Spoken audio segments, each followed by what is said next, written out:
Di saat guru mencubit pipi si gadis kecil, si guru langsung mendapat karmanya. Di perjalanan pulang dari sekolah, guru mengendarai sepeda dan mengenai batu besar.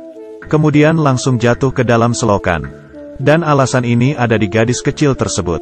Kelihatannya seperti anak gadis biasa, tapi dia sejak lahir sudah menerima kutukan. Orang-orang yang memegangnya, orang itu akan mengalami hal sial. Mamanya meninggal di saat itu juga karena memegangnya. Papanya masih tidak tahu anaknya mempunyai kemampuan seperti ini, dan membawanya untuk meninggalkan nenek. Tapi juga karena tidak hati-hati memegangnya, dia meninggal di jalan, hingga nenek di kampung yang memegangnya juga sial meninggal di rumah. Sejak saat itu, gadis kecil ini diadopsi dan tinggal di kuil. Dan tiap hari dia hidup di dalam bayangan, karena dia takut bisa melukai orang-orang di sekitarnya. Waktu berlalu dengan cepat, si gadis kecil sudah masuk sekolah. Dia datang ke sekolah, dan teman-teman kelasnya mengira dia orang yang aneh. Ini hari yang cerah, tapi dia akan tetap memakai jas hujan kuning. Anak-anak yang lain bisa main bersama, sedangkan dia, tiap hari selalu sendirian. Dan di badannya membawa seekor cicak. Hari ini, ada teman kelas yang penasaran dan menanyainya, "Tidak hujan, kenapa pakai jas hujan?" Si gadis kecil ini pun menceritakan tentang kutukannya. Tapi teman-teman kelasnya, bahkan gurunya tidak percaya dengan apa yang dia katakan, dan mencubit pipinya. Siapa sangka hal sial pun terjadi.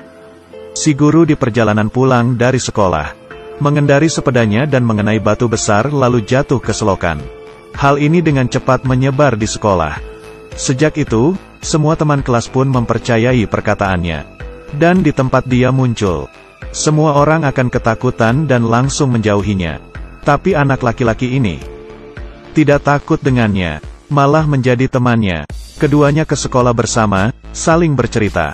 Hingga hari ini, di perjalanan pulang, peliharaan si gadis masuk ke tanah dan menghilang.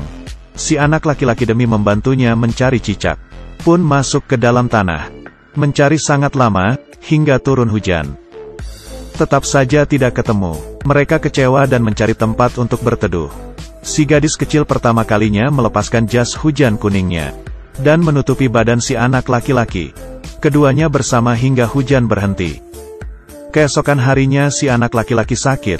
Si gadis sangat menyesal. Dia memutuskan untuk meninggalkan sekolah.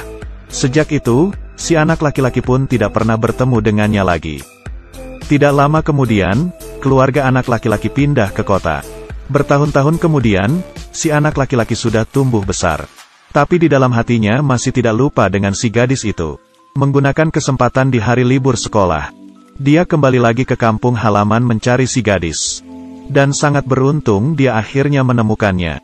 Melihat si gadis ini suka membaca buku, dia pun menemaninya membaca buku bersama. Mendengar gadis ini suka minum alkohol anggur, dia pun diam-diam mengeluarkan alkohol anggur dan minum bersamanya.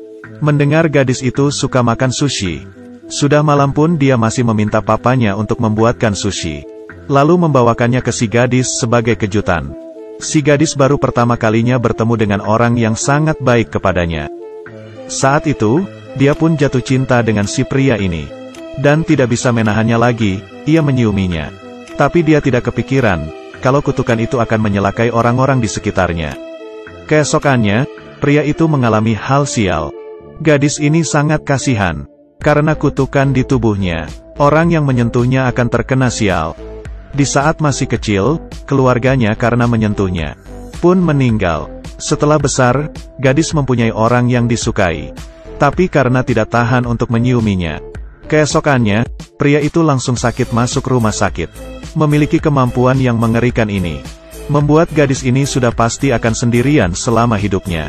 Demi melindungi si pria, dia memilih untuk meninggalkannya. Waktu berlalu dengan cepat, 5 tahun sudah berlalu. Di saat dia muncul lagi, pria itu agak bingung. Dia sudah lama tidak bertemu dengan si gadis. Kali ini, dia tidak akan membiarkannya pergi. Ia melepaskan tali sepatunya, dan mengikat kedua kaki mereka bersama. Dengan begini dia baru merasa aman. Di malam hari mereka jalan-jalan, makan dan saling bercerita. Tapi si gadis sangat mengerti. Dia tidak mungkin bisa bersama dengan pria ini. Si gadis datang hanya untuk memberikan ucapan perpisahan. karena ia ingin keluar negeri. Si pria sangat sedih, tapi si gadis tetap bersikukuh. Pada akhirnya si gadis pun tetap pergi. Hingga akhir, dia tetap tidak tahu rahasia kutukan si gadis. Dia sebenarnya menderita penyakit. Sewaktu kecil, dia dan orang tuanya mengalami kecelakaan di jalan.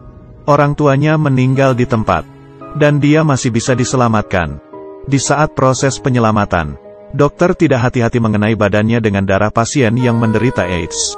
Dengan beginilah ia tertular penyakit AIDS. Awalnya gadis ini tidak mengerti sama sekali.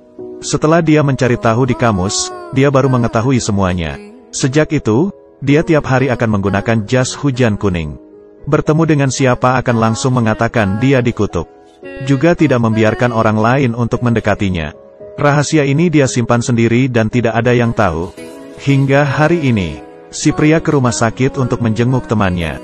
Dan melihat bayangan si gadis. Sebelum dia mengejar, orangnya sudah hilang. Dalam hatinya merasa ragu. Dia tahu hanya biksulah yang bisa memberikannya jawaban. Dia menggunakan nyawanya untuk mengancam biksu. Biksu yang tidak bisa apa-apa pun memberitahu kebenarannya. Ternyata selama ini si gadis tidak mengatakan apa-apa.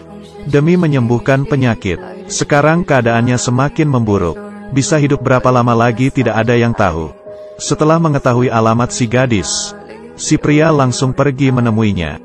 Sang gadis bertemu dengan si pria tidak merasa kaget. Dia berkata dirinya sebenarnya adalah alien. Tunggu UFO datang menjemputnya. Dia sudah bisa kembali ke planetnya sendiri. Berharap di saat berpisah, si pria masih bisa mengatakan selamat tinggal dengan tersenyum.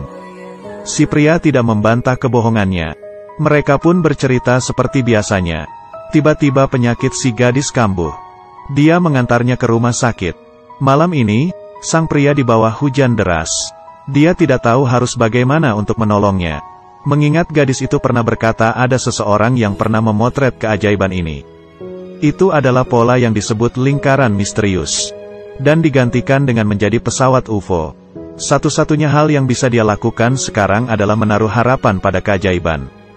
Demi membuat pola ini, dia tanpa tidur dan istirahat mencabut rumput. Melewati beberapa hari usahanya, pola yang misterius akhirnya selesai. Setelah gadis itu tahu, tidak peduli larangan dokter, dia diam-diam keluar dari rumah sakit. Dia bersandar di punggung si pria, dan duduk di tengah-tengah pola yang dipenuhi dengan lampu. Bersama-sama menunggu muncul keajaiban. Tapi sudah menunggu lama, keajaiban tetap saja tidak muncul. Mereka akhirnya menangis penuh kesedihan. Di saat mereka sudah mau putus asa, ada sebuah lampu yang menerangi. Tiba-tiba cahaya dari langit meneranginya. Melihat UFO beneran datang. Sang gadis sudah akan pergi. Dia menangis dan berpisah dengan pria tersebut. Kemudian dia pun menghilang. Beberapa tahun kemudian, si pria membuka restoran sushi. Dan di dalam hatinya masih diam-diam berharap gadis itu muncul. Ada yang bilang, gadis itu sebenarnya sudah meninggal. Tapi aku lebih berharap gadis itu benaran kembali ke planetnya. Di sana baru tidak ada penderitaan dan air mata. Seperti inilah barulah solusi untuk si gadis. Dan penyelamatan yang diberikan oleh si pria.